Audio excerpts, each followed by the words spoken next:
Hi friends, it's your old pal Papa Dale here once again with another episode of Christ versus Culture.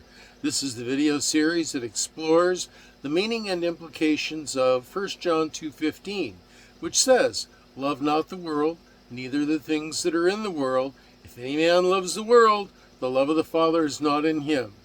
What that means is love the Lord Jesus Christ more than anything else that has ever been created, that has ever been a part of your life. Now this is just one of literally hundreds of videos that are being uploaded to this playlist that are based on articles that I've written over the years, and all from the Bible. And there are two reasons that we're uploading them now to YouTube. One, to provide a body of content for the Christian community today, and to provide a body of educational content for those who will be left behind after the rapture. Going to be a lot of them, and they're going to be wondering, what is it that Bible says? What does it mean? Well, who am I? I'm Papa Dale, and I'm a retired pastor, teacher, theologian, evangelist, chaplain, businessman. Done a lot of things in over 50 years of service to the Lord Jesus Christ. And I made a little video about me titled Papa Dale Intro. It's about 8 minutes, tells a little bit about my education, schools that I went to, churches I served, family life, and so forth. And you should want to know something about people who say they want to teach you about the Bible, because the Bible says in the end times many false teachers will come into the world, and you don't want to listen to false teachers. Well, the main way that you can determine if a teacher is false is by comparing what they teach to what Scripture says. Is what they teach congruent and consistent with the whole of the counsel of God? Not just one cherry-picked verse here or there, or one cherry-picked idea, or one spiritualization of an interpretation. It needs to be consistent and congruent with the whole counsel of God. And just because a teacher teaches correctly about one subject doesn't mean that they will teach correctly about another subject. So every time you listen to a teacher, be sure that you're checking them out, what they're teaching against what the Scripture says. Well, today's video title is Christian Living. Christian Living.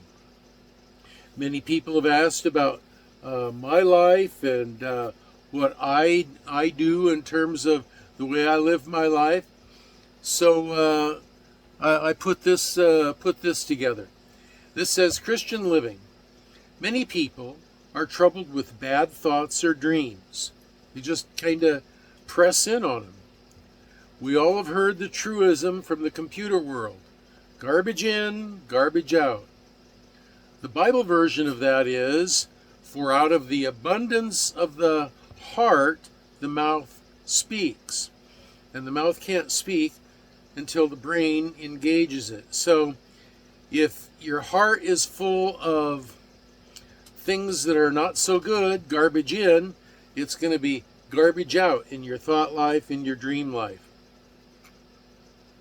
And out of the abundance of the heart, the mouth speaks is Matthew 13:34. Well, the key to joyous dreams and happy thoughts, I found, is what we fill ourselves with and how much we fill ourselves with. If we're full to overflowing with good, it just comes out. And I purposefully put my mind to rest in the hands of Jesus all night long by filling my life with good all day long.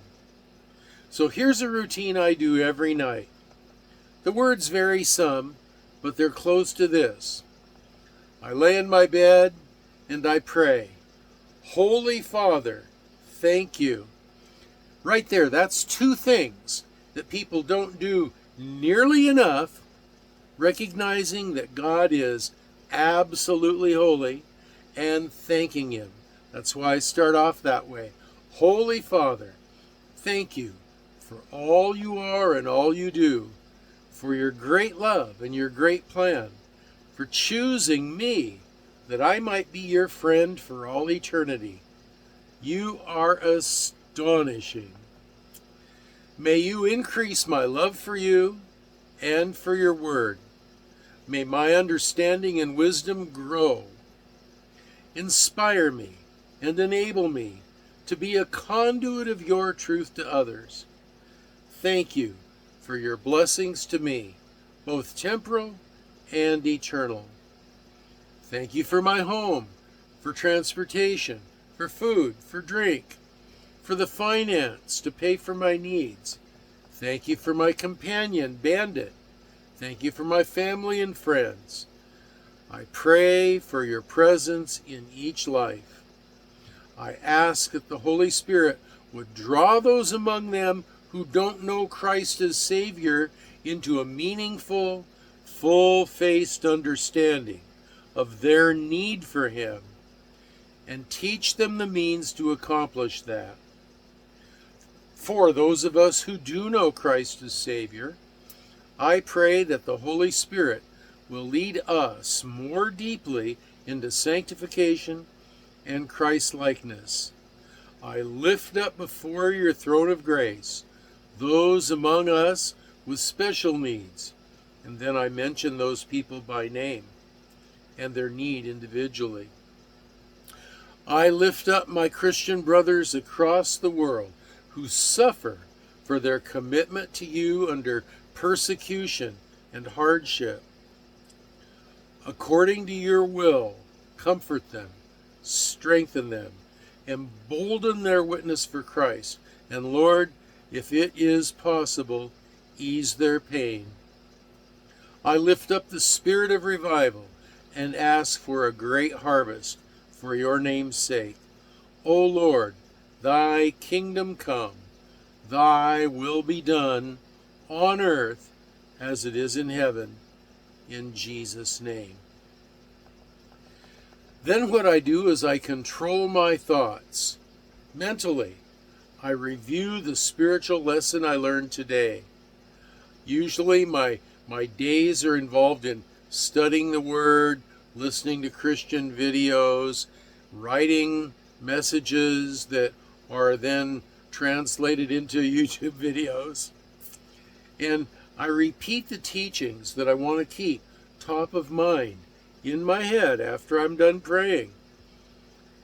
In my mind, I elevate those and I keep them top of mind, those ideas that are foundational to my faith.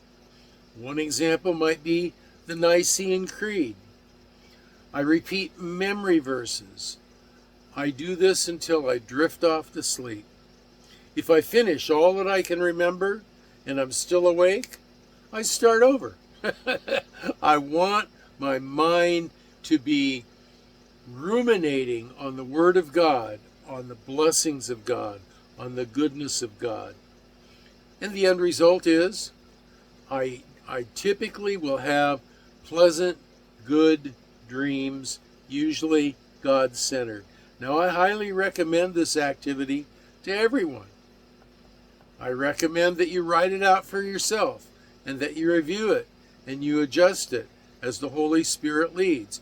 You write out your own prayer. You make some decisions about who and what you want to pray for. And then you do it as a routine over and over and over.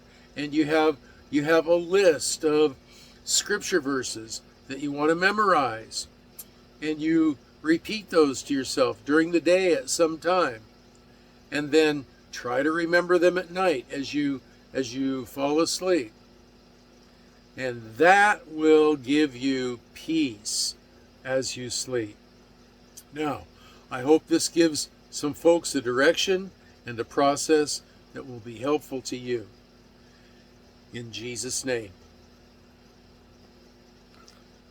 So those are my thoughts on Christian living. If you have comments, questions, or prayer requests, you can leave them in the comment section below. If you plan to leave something really lengthy, then take it to my Facebook page. There's a link for that below. If you want to review this video in print, there's a link to the lesson plan also below. And until the next time, I see you on a video. This is your old pal Papa Dale signing off for now and saying I'll be praying for you that you will be well and that you will be blessed and that you will have sweet dreams.